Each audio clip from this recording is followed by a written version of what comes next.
ವೀಕ್ಷಕರೇ, ಪ್ರಜಾ fast news ಕನ್ನಡಕ್ಕೆ ಸ್ವಾಗತ. ನಾನು ರಾಧಿಕಾ. ನಿರಂತರವಾಗಿ ಸುರಿಯುತ್ತಿರುವ ಮಳೆಗೆ ಬೆಳೆ ಹಾನಿ.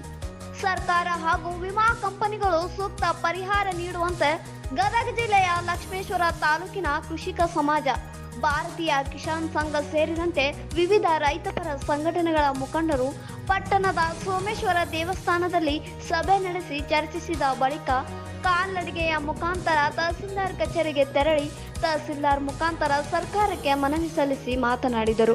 ಈ ಸಮಯದಲ್ಲಿ ಮುಖಂಡರು, ರೈತರು ಇದ್ದರು. ವರದಿಗಾರರು ಗಾಳಪ್ಪ ಎಚ್ ಹರಿಜನ್, ಲಕ್ಷ್ಮೇಶ್ವರ. ಇದೇ ತರ ಸುದ್ದಿಗಾಗಿ ನಮ್ಮ ಚಾನಲ್ ಲೈಕ್ ಮಾಡಿ, ಶೇರ್ ಮಾಡಿ, ಸಬ್ಸ್ಕ್ರೈಬ್ ಮಾಡಿ. ಭೂಮಿ ಇವತ್ತು ನಮ್ಮ ಬೆಳೆ ಹಾಳಾಗೈತಿ, ನಮ್ಗೆ ವಿಮಾ ಬರ್ತೈತಿ, ಪರಿಹಾರ ಬರ್ತಂತ ಎಷ್ಟೋ ರೈತರು ತಮ್ಮ ಮೌಖಿಕವಾಗಿ ತಾವ ಮಾತಾಡ್ಕೊಂಡು ಸುಮ್ಮನೆ ಆಗಿರ್ತಾರೆ. ಆದ್ರೆ ಅದ್ರ ನಿಯಮಾವಳಿಗಳ ನಿಬಂಧನೆಗಳನ್ನ ಬೇರೆ ಅದಾವ. ಆ ದೃಷ್ಟಿಯಿಂದ ನಾವು ರೈತರಾದಂಥವ್ರು, ಅದು ಪ್ರತಿಯೊಂದು ರೈತರಾದಂಥವ್ರು ಮತ್ತೆ ಮಹತ್ವವಾಗಿ ಚರ್ಚೆ ಮಾಡ್ಬೇಕಾಯ್ತು ಈ ವಿಷಯನ.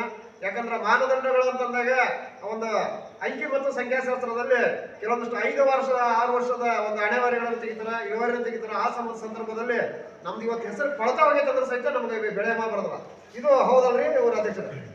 ಇಂಥ ಸಂದರ್ಭ ನಮಗೂ ಎದುರಾಗಿವು. ಇವತ್ತು ಏನೋ ಮಾಡಿದ್ರೆ ತಿಳ್ಕೊಬೇಕನ್ನೋ ಲೆಕ್ಕರಾಗಿದ್ದಾರೆ.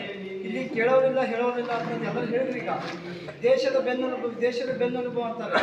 ಅದೇ ದೇಶದ ಬೆನ್ನೆಲುಬು ಅನ್ನೋಕ್ಕಷ್ಟೇ ಎಲ್ಲರ ಬಾಯಿಗೆ ಬರ್ತಕ್ಕಂಥ ವಿಷಯಗಳು.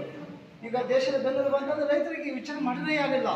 ರೈತರಿಗೆ ಏನು ಕಷ್ಟ ಬಂದಿದೆ ಈಗ 15ರಿಂದ 20-25 ದಿವಸ ಮಳೆ ಆಗ್ತಾ ಇತ್ತು. ರೈತರಿಗೆ ಎಷ್ಟು ಕಷ್ಟ ಇದೆ, ಏನಿದೆ, ಏನು ಕತೆ ಇದೆ ಅನ್ನೋದು ಯಾರಿಗೂ ಕೇಳ್ತಾ ಇಲ್ಲ. ಆದರೆ ಎಲ್ಲ ರಾಜಕಾರಣಿಗಳಾಗಿರ್ಬೋದು, ಸರ್ಕಾರ ಲೆವೆಲ್ ಆಗಿರ್ಬೋದು, ನೆಕ್ಸ್ಟ್ ಈಗ ಜಿಲ್ಲಾ ಅಧಿಕಾರಿಗಳಿಗಾಗಿರ್ಬೋದು, ಅವ್ರಿಗೇನಾದ್ರು ಕಷ್ಟ ಬಂತಂದ್ರೆ ನಮ್ಮ ಹತ್ರ ಓಡಿ ಬರ್ತಾರೆ. ಅದು ಹಂಗಾಯ್ತು, ಇದು ಹಿಂಗಾಯ್ತು, ಅದು ಆ ಟೈಪ್ ಆಯ್ತು, ಇದು ಈ ಟೈಪ್ ಆಯ್ತು ಅಂತ ಮೊದಲು ಜಾಸ್ತಿ ರೀತಿಯಿಂದ ನಮ್ಮ ಮಾಧ್ಯಮ ಮಿತ್ರರಲ್ಲಿ ಪಬ್ಲಿಸಿಟಿ ಕೊಡೋಕೆ ಜಾಸ್ತಿ ಇದು ಮಾಡ್ತಾರೆ.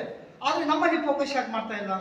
ನಮ್ಮಲ್ಲಿ ಯಾಕೆ ಇದನ್ನು ಕಷ್ಟ ಕೇಳೋರು ಯಾರಿಲ್ಲ ಅನ್ನೋದ್ರ ಬಗ್ಗೆ ಇದು ಒಂದು ವಿಷಯವನ್ನು ಚರ್ಚೆ ಮಾಡ್ಬೋದು. ಇನ್ನೊಂದು, ಬ್ಯಾಂಕ್ನಲ್ಲಿ ಹೋದರೆ ಎಲ್ಲ ಬ್ಯಾಂಕ್ನ ಮ್ಯಾನೇಜರ್ ಸಹ ಅವ್ರಿಗೊಂದು ಆಪ್ಷನ್ಸ್ ಇದ್ರೂ ಸಹ ರೈತರಿಗೆ ಎಲ್ಲ ಎಷ್ಟು ಇರ್ತದೆ ಅಷ್ಟೇ ಬಡ್ಡಿ ಕಟ್ಟ್ರಿ, ಇನ್ನೊಂದು ಬಿಡೋಕೆ ಆಪ್ಷನ್ಸೇ ಇಲ್ಲ ಅನ್ನೋಂಥ ಮಾತುಗಳನ್ನು ಸಹ ಕೊಡ್ತಾ ಇದ್ದಾರೆ. ಅಂದರೆ ರೈತರ ಕಡೆಯಿಂದ ಸಹ ಜಾಸ್ತಿ ಬಡ್ಡಿಯನ್ನು ಸಹ ವಸೂಲಿ ಮಾಡಿದ್ದಾರೆ. ಹಂಗೂ ಸಹ ಒಂದಿಷ್ಟು ಪ್ರಾಬ್ಲಮ್ ಇದ್ದಾವೆ. ನೆಕ್ಸ್ಟು ಈಗ ಬೆಳೆ ವಿಮೆಯಲ್ಲಿ ಆಗಿರ್ಬೋದು, ಮತ್ತು ಬೆಳೆ ಪರಿಹಾರ ಅಂತಂದರೆ ಯಾರು ತಿಳಿಸುವಂಥ ವ್ಯವಸ್ಥೆನೇ ಮಾಡ್ತಾ ಇಲ್ಲ. ಅವ್ರಿಗೆ ಗೊತ್ತೇ ಇಲ್ಲದು. ಯಾಕಂದರೆ ರೈತರು ಬರ್ತಾರಪ್ಪ, ಮಾಡ್ತಾರೆ, ಅವ್ರಿಗೆ ಬರ್ತಾರೆ, ಹೋಗ್ತಾರೆ, ಬಿಡೋ ಅಂತಾರೆ. ಇನ್ನೊಂದು, ನಮಗೀಗ ಒಂದು 8-10 ದಿವಸದಿಂದ ನಮಗೆ ರೈತರಿಗೆ ಯಾರಿಗೂ ಗೊಬ್ಬರ ಸಿಗಲಿಲ್ಲ, ಯಾರು ಅದ್ರ ಬಗ್ಗೆ ಯಾರು ತಿಳಿ ಕೆಡಿಸಿಲ್ಲ.